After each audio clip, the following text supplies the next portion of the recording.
Welcome to the channel. Today let's start our first lessons in Chinglish class. Here we can explore interesting topics related to Chinese language and culture. In this video, we will dive into the concept of posthumous titles.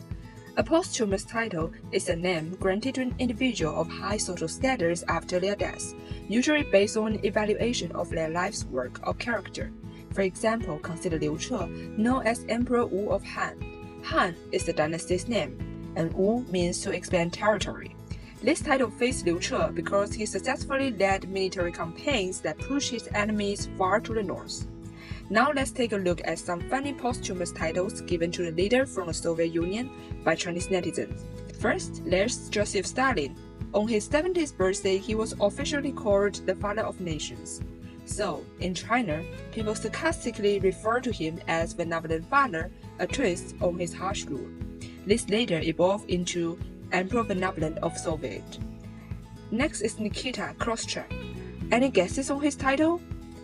That's right, he is known as Emperor Corn of Soviet. Because of his unsuccessful corn campaign to grow corn across the Soviet, it worked in some areas but failed in many more. Then we have Leonid Brezhnev. It is said he received 140 medals during his lifetime, so he is Emperor Medals of Soviet. There are plenty of funny political jokes about him, like, did you hear that Brezhnev is going to have surgery?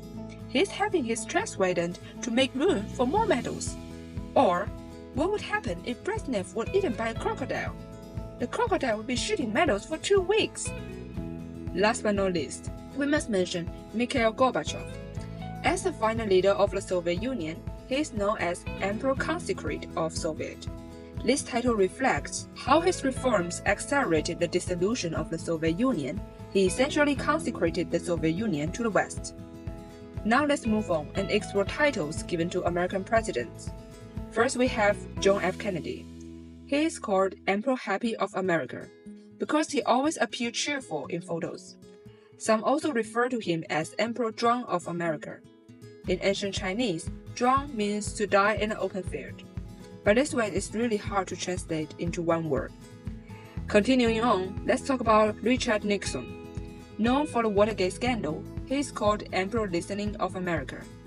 And after his resignation, some people also call him Marquis of Watergate. Next is Jimmy Carter.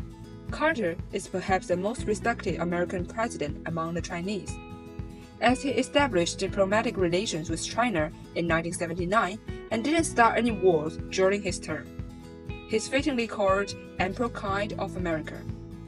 Now let's talk about Ronald Reagan. Before becoming president, he was an actor, which earned him the title Emperor Actor of America.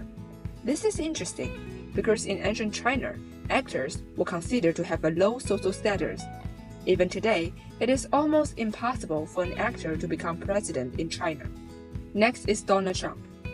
Known for often saying, "And nobody knows this stuff better than me. Nobody knows more about taxes than I do. Nobody knows more about debt than I do." So, he has been given the humorous title Emperor No of America. Lastly, Joe Biden. He was so old when he became president. He was known as Emperor Sleeping of America after media reports that he fell asleep during a meeting. He was also jokingly dubbed Emperor Pooping of America after reports that he pooped his pants during a public event. Alright, that's it for today's lessons on posthumous titles. If you enjoyed it, don't forget to like and subscribe. See you next time.